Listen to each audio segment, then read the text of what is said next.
UP में जातीय आतंक जो है वो अपने शबाब पर है। सोचिए, देश संकट में है, देश पर संकट मंडरा रहा है, युद्ध के हालात बन रहे हैं। देश को एकजुट होना चाहिए।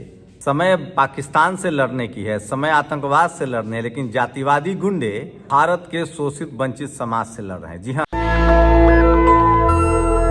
आज यूपी के अलीगढ़ में करनी सेना के तथाकथित करनी सेना के गुंडों ने प्लान बनाकर एक दलित समाज से आने वाले समाजवादी पार्टी के सांसद की हत्या करने की कोशिश की।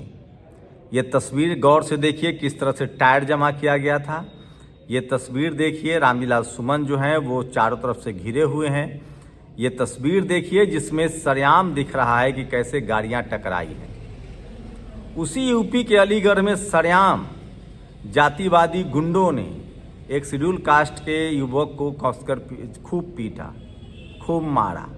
ये सब हम तस्वीरें नहीं दिखा सकते हैं युवक को मारने की, लेकिन मैं फिर बता रहा हूँ, ये सब इसीलिए हो रहा है कि जो संविधान की शपथ खाकर CM, PM, SP, DM, collector, police inspector बैठे हैं, वो अपने जातिवादी सोच से नहीं निकल रहे हैं।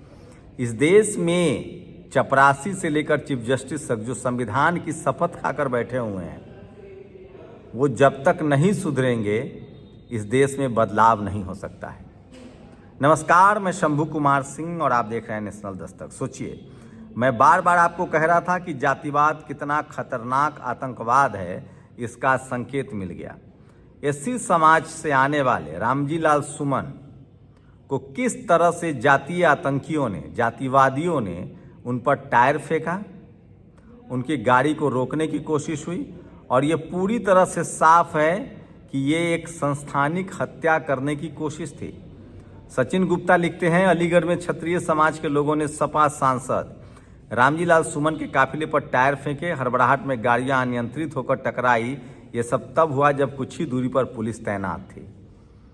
तो सैया भय कोतवाल तो डर काहे का। सोचिए, इस तरह से जातीय हिंसा जो है वो अपने चरम पर है।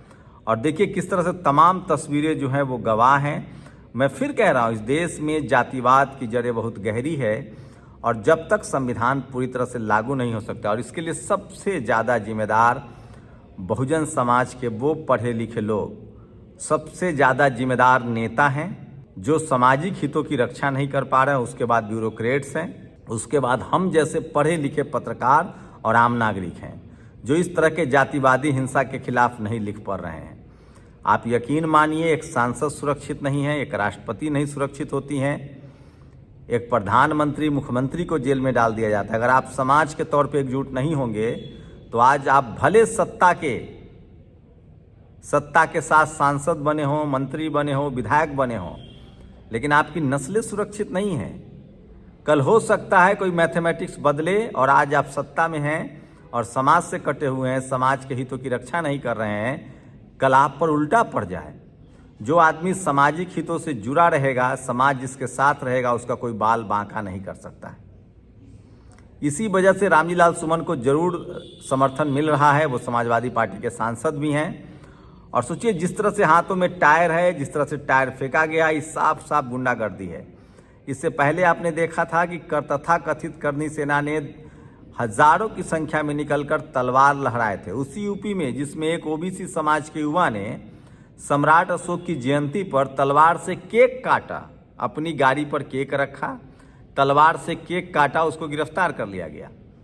लेकिन उसी यूपी में आगरा में करनी सेना के लोगों ने तलवार लेकर धरना प्रदर्शन किया, कोई गिरफ्तारी नहीं हुई। आज एक सांसद को सरेआम टायर फेंका गया, जान मारने की धमकी, जीव काटने की धमकी दे रही। तो इसी को हम लोग जातीय आतंकवाद कहते हैं। कहीं से कोई आवाज़ नहीं उठ रही है। सवाल है कि क्या मुख्यमंत्री जी एक बार पहले भी कह चुके हैं कि हाँ, मैं जिस जाति का हूँ उस पर मुझे गर्व है। गर्व होना चाहिए, लेकिन आप अगर संवैधानिक पद पर हैं और कार्रवाई नहीं कर रहे हैं, मैं फिर कह रहा हूँ, 60 साल तक कांग्रेस ने जो पर्दे के पीछे किया था, बीजेपी के राज में पर्दे के आगे हो रहा है और सारे पर्दे हट रहे हैं, सबको समझ में आ रहा है। तो सोचिए किस तरह से जातीय हिंसा है ये। और उत्तर प्रदेश के अलीगढ़ में जाति देखी गई, दलित युवकों पर दबंगों ने हमला किया। ये दबंग क्यों कहते हैं? जातंकी है ये। चंद्रशेखर आज़ाद ने इनको नया नाम दिया है जातंकी। सिर्फ जय भीम का नारा लगाने को लेकर बोला। संसद में एक सांसद कुछ बोल देता है तो उसको आप तर्कों से काटिए, लेकिन आप हमला करेंगे वो भी लोकतंत्र में। तो सवाल उठता है कि जब आज लोकतंत्र है तब आप हमला कर रहे हैं। पुलिस, कानून व्यवस्था है, संविधान है। आप कल्पना कीजिए जब संविधान नहीं होगा तो किस तरह से ये तांडव करते होंगे। लेकिन इसमें गलती उन 90% लोगों की है जो संवैधानिक दायरे में रहकर अपनी आवाज़ नहीं उठा रहे हैं। इस देश के तमाम शोषित वंचित समाज को, दलित, पिछड़े, किसान, आदिवासी, अल्पसंख्यकों को इस तरह के जातिवाद और गैरबराबरी के खिलाफ संवैधानिक तरीके से अपनी बात कहनी चाहिए। एक तरफ धर्म देखा, जाति नहीं के पोस्टर, दूसरी तरफ जातिवादी का आलम कुछ ऐसा है। उत्तर प्रदेश पुलिस के होते हुए टायर इकट्ठा करके रखे गए रोड पर तय रूट पर पूरी तैयारी के साथ हमला हुआ है। अगर यह कहा जाए कि ऐसा क्षत्रिय संगठन इसलिए खुलेआम कर सकते हैं प्रदेश में क्षत्रिय मुख्यमंत्री हैं तो जातिवाद के आरोप लगने लगेंगे। मगर सच्चाई आपके सामने इन उपद्रवियों को किसका संरक्षण प्राप्त है कि बाकायदा धमकी देकर हमला कर सकते हैं। ये रोहिणी सिंह ने कहा है। सोचिए, जातिवाद के खिलाफ लड़ने वाले को ही जातिवाद कहा जाता है, तो एक सांसद जो है वो जातिवाद की चपेट में है। महामहिम राष्ट्रपति को के साथ किस तरह का धार्मिक भेदभाव हुआ। इस देश में तमाम शोषित वंचित समाज के लोगों को समझना चाहिए। और सोचिए, जातिवाद की जड़ें कितनी गहरी है। एक दलित लड़की का किया अपहरण, नोएडा में महीनों तक गैंगरेप। सवाल है कि आज तक क्यों नहीं सोचा कि किसी दलित ने किसी को घोड़ी चढ़ने से रोक दिया हो। आज तक क्यों नहीं खबरें बनती कि किसी दलित ने किसी का बंधक बनाकर गैंगरेप किया हो।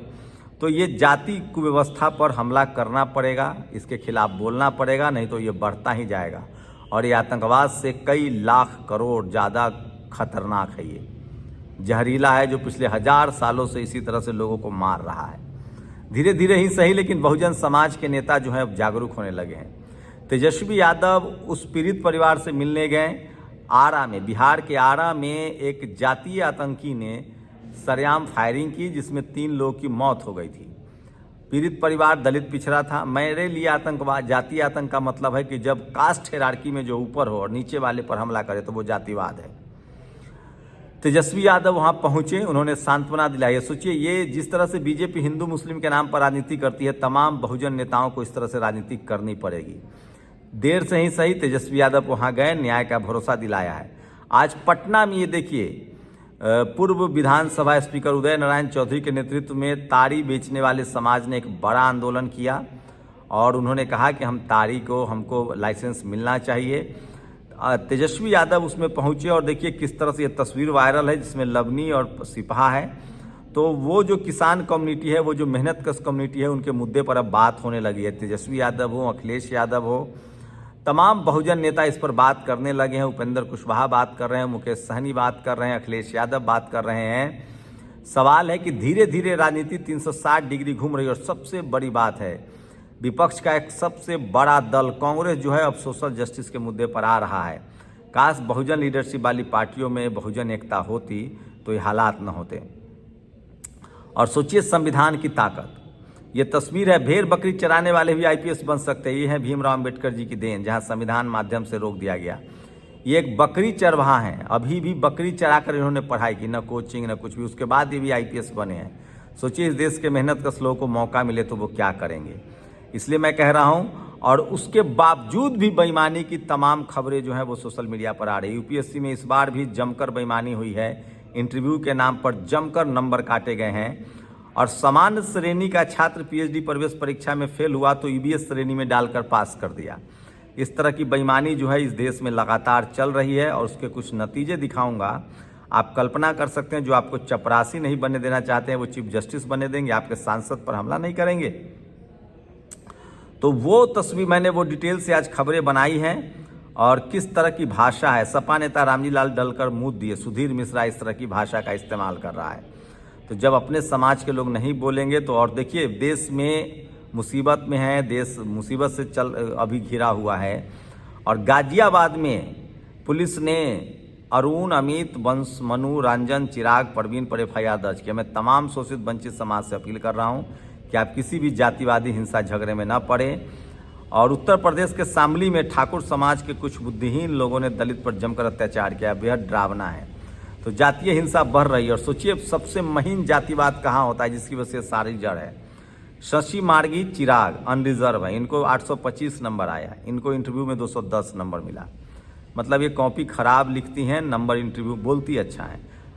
आयुषी बंसल, इनको 821 नंबर मिला और इनको 210 नंबर मिला। वहीं निधि जो कि रिटेन में 828 नंबर लाती हैं, उनको सीधे 151 नंबर मिलता है इंटरव्यू में, उनका रैंक हो जाता है 128वां।